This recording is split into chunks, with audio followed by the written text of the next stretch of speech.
اسماعیل اور ادریس اور ذوالکفل کو بھی یاد کرو، یہ سب صبر کرنے والے تھے اور ہم نے ان کو اپنی رحمت میں داخل کیا، بلا شبہ وہ نیکوکار تھے۔ اور مچھلی والے پیغمبر یعنی یونس کو یاد کرو، جب وہ اپنی قوم سے ناراض ہو کر غصے کی حالت میں چل دیے اور خیال کیا کہ ہم ان پر گرفت نہیں کریں گے، مگر پھر اندھیروں میں اللہ کو پکارنے لگے کہ تیرے سوا کوئی معبود نہیں، تو پاک ہے اور بے شک میں قصوروار ہوں۔ تو ہم نے ان کی دعا قبول کر لی اور ان کو غم سے نجات بخشی، اور ایمان والوں کو ہم اسی طرح نجات دیا کرتی ہیں۔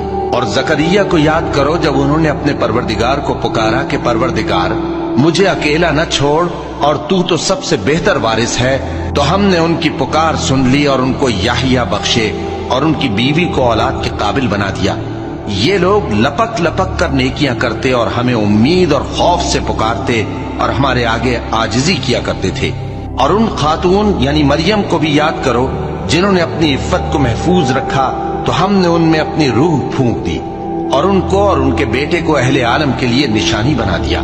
لوگو، یہ تمہاری جماعت ایک ہی جماعت ہے اور میں تمہارا پروردگار ہوں، تو میری ہی عبادت کیا کرو۔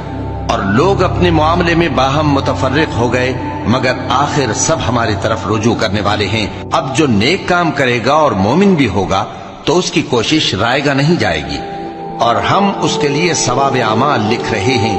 اور جس بستی والوں کو ہم نے ہلاک کر دیا، محال ہے کہ رجوع کریں، وہ واپس نہیں آئیں گے، یہاں تک کہ یاجوج اور ماجوج کھول دیے جائیں اور وہ ہر بلندی سے نیچے آ رہے ہوں، اور قیامت کا سچا وعدہ قریب آ جائے تو ناگہاں کافروں کی آنکھیں پھٹی کی پھٹی رہ جائیں اور کہنے لگیں کہ ہائے شامت، ہم اس حال سے غفلت میں رہے، بلکہ ہم خود ہی ظالم تھے۔ کافروں، اس روز تم اور جن کی تم اللہ کے سوا عبادت کرتے ہو دوزخ کا ایندھن ہوں گے اور تم سب اس میں داخل ہو کر رہو گے۔ اگر یہ لوگ در حقیقت معبود ہوتے تو اس میں داخل نہ ہوتے، سب اس میں ہمیشہ رہیں گے، وہاں ان کو چلانا ہوگا اور اس میں کچھ اور نہ سن سکیں گے۔